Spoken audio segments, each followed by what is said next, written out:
Welcome to Physics Learning. This is the fifth lecture on thermodynamics, and in this video I am going to discuss about some of the applications of first law of thermodynamics, such as free expansion of ideal gas, which is also known as Joule experiment. I will also derive the formulation for specific heats and latent heats, and at the end of this video I am going to derive an expression Cp minus Cv is equals to Nr. This is one of the important relations in the thermodynamics, and this relation also known as Myers relation. Let's start with free adiabatic expansion of ideal gas, and if you perform this experiment also known as Joule experiment.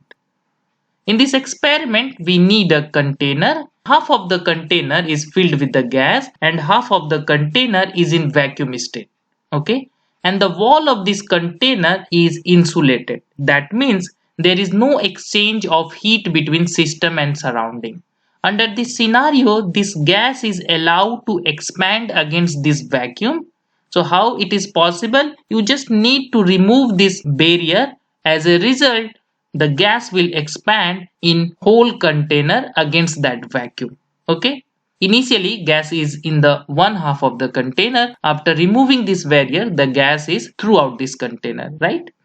Here, we can have some kind of observations. The very first one is, as the wall is insulated, that is, there is no exchange of heat between system and surrounding, therefore this process is adiabatic, right? We know what the adiabatic process is. So here there is no exchange of heat, that means I can write delta Q equals to 0. Again, as the gas expands against the vacuum, that means there is no external work done by the gas because there is no force. So there is no external work done by the gas. As a result, I can write delta W is equals to 0. Now we will take the help of first law of thermodynamics, which says delta Q is equals to du plus delta W. The first law of thermodynamics I have discussed in detail in my previous lecture. Okay, so you can watch that video too. Now here we got delta Q equals to 0 and delta W is equals to 0. Therefore I can write delta U is equals to 0. What it means? It means in this particular experiment, change in internal energy is 0. That means there is no change of internal energy. Okay. So let's try to extract out more information by using these relations.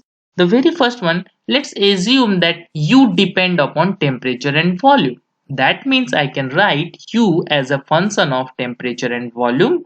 As a result, using this function, I can calculate change in U, that is change in internal energy, as rate of change of internal energy with respect to temperature at constant volume into dt plus rate of change of U with respect to V at constant T into dV.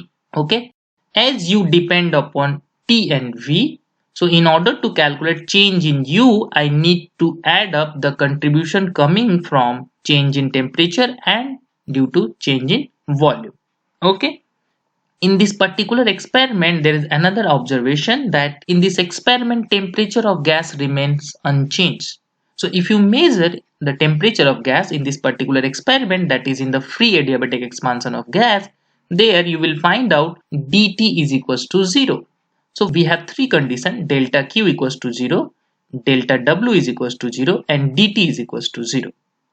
As a result, we found out du is equals to 0. So just use all these relation, and therefore from this relation I can write del u del v t is equals to 0, because du is equals to 0, dt is equals to 0. So from this relation I will get del u del vt is equals to 0. Similarly, if you start with u as a function of temperature and pressure, then by using same concept, same analogy, same formulation, you can simply write del u del p at constant t is equals to 0. Okay. We know from the knowledge of derivative that as the first order derivative of u with respect to v is 0, similarly the first order derivative of u with respect to p is 0. That means u is independent of v as well as p. Okay. Now use this relation du is equals to del u del t v dt plus del u del v t dv. We know du is equals to 0. del u del v t is equals to 0 and dt is equals to 0. So from this relation, I can write del u del t v is not equals to 0. So as dt is equals to 0, so I can take del u del t v is equals to non-zero. Okay. What I can say that u is independent of v, u is independent of p, but u is dependent on t. Therefore, I can say internal energy only depend upon temperature. Okay.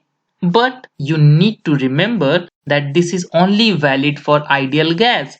Ideal gas means the gas which follows kinetic theory of the gases. The gas for which I can write PV is equals to nRT as equation of state. Okay.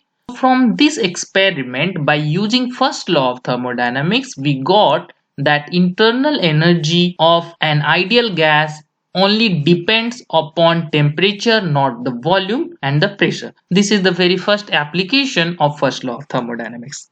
Now let's derive the formulation for heat capacity.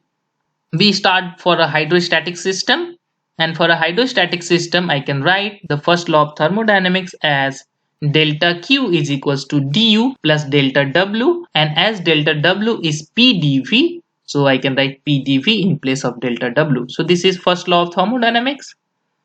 If you assume that U as a function of two independent variables T and V, then U is a function of T and V. Therefore, du is equals to del u del T V dt plus del u del Vt dV. You need to understand this because you will come across this kind of derivation throughout this thermodynamics lecture series. Okay, I have explained it. So now it's very clear to you. Just substitute the equation 2 in equation 1, and from there you can write del q is equals to del u del Tv dt plus p plus del u del Vt into dV. Okay. So what is the heat capacity at constant volume? For a constant volume, I should take dV is equals to 0. Therefore, if you put dV is equals to 0, so from here you can write Cv, which is specific heat at constant volume, is equals to del Q del Tv. This is the basic definition of the heat capacity at constant volume. So just evaluate del Q del Tv from this relation, you will get del U del Tv. So this is heat capacity at constant volume. Since here we have used just 1 mole, so I can say this is molar specific heat at constant volume. So molar specific heat at constant volume, which is denoted by Cv. So Cv is equals to del U del Tv. Okay, we know there is another type of heat capacity. So let's derive the formulation for that. To derive the formulation for that, that is Cp, we need to have everything in the function of temperature and pressure. To do that, just use U and V both as a function of temperature and pressure. So if you use U as a function of temperature and pressure, then you can write du is equals to del U del Tp dt plus del U del Pt dP. Okay. Similarly, if you use V as a function of temperature and pressure, then you can write dV is equals to del V del Tp dt plus del V del Pt dP. So just plug equation 2 and equation 3 in equation 1. You will get delta Q is equals to del U del Tp dt plus del U del Pt dP plus P times del V del Tp dt plus del V del Pt dP. Now as we are trying to find out the heat capacity at constant pressure, so at constant pressure dP is equals to 0. So for an isobaric process Cp is heat capacity at constant pressure, and the definition of Cp is delta Q upon del T at constant pressure. This we can evaluate from this relation, and that will come as del U del Tp plus P del V del Tp. This is heat capacity at constant pressure, and as we have used 1 mole, therefore this is also called molar specific heat at constant pressure. These two relations are very important. These are the general forms of Cp and Cv, and using this relation you can find out Cp and Cv from thermodynamics point of view. Okay, now just move on. We need to find out the difference between specific heat. This is one of the important relation, and from examination point of view, this is very important question. We will start with this relation which we just found out. Delta Q is equals to del U del T V dt plus P plus del U del V T dV. From this relation, we first need to find out Cp. What is Cp? Cp is delta Q del T at constant pressure.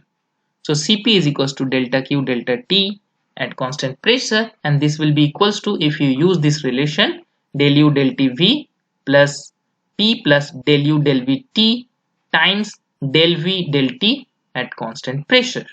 Okay. What is this first term? This term is nothing but Cv. Therefore, Cp is equal to Cv plus P plus del U del Vt times del V del Tp. So this is the general relation for Cp minus Cv. Now we need to find out the mass relation, which is one of the important, and mass relation is valid for the ideal gas. So to derive that, we need to use the equation of state for an ideal gas. The equation of state for an ideal gas for n mole is given by Cp is equals to nRT. Okay, so we need to evaluate these two terms. First one is del U del Vt and second del V del Tp. So just differentiate this relation with respect to temperature, keeping pressure as constant. You will easily get del V del Tp is equals to Nr upon P. And from the free expansion of ideal gas, we have seen U is independent of V. That means del U del Vt is equals to 0, because for ideal gas, internal energy is just depend upon temperature. So del U del V is equals to 0. Just plug these two relation, and here we can get Cp minus Cv is equals to Nr for n mole of ideal gas. If it is 1 mole, then N is equals to 1, Cp minus Cv is equals to R. Okay, and this relation is very important. This is also known as mass relation. Okay, now we will try to derive the expression for latent heat. And see here, we have derived all this relation starting from the first law of thermodynamics. So these all are comes under application of first law of thermodynamics. From thermodynamics point of view, how we can calculate Cp, how we can calculate the Cv, how we can calculate their differences. These are the things covered here. Okay, latent heat. To derive two different kinds of latent heat, we start with two different relations which we just got by starting from first law of thermodynamics in the previous slides. So the first one is delta Q is given by this relation 1 and delta Q is given by this relation 2. Okay, in the first relation we have used U as a function of temperature and volume, and in the second relation we use that U as a function of temperature and pressure as well as V as a function of temperature and pressure. So these two relations will give us two different latent heat.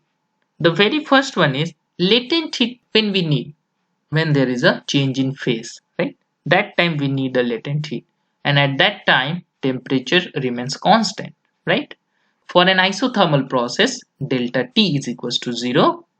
From equation 1, I can write LV delta Q upon del V T, and this will be equals to P plus del U del Vt, and this is latent heat of expansion. This is the amount of heat required to increase the volume of unit mass of a substance at constant temperature. Similarly, from equation 2, I can find out Lp, which is delta Q upon del P at constant temperature, and that will be equals to del U del Pt plus P del V del Pt.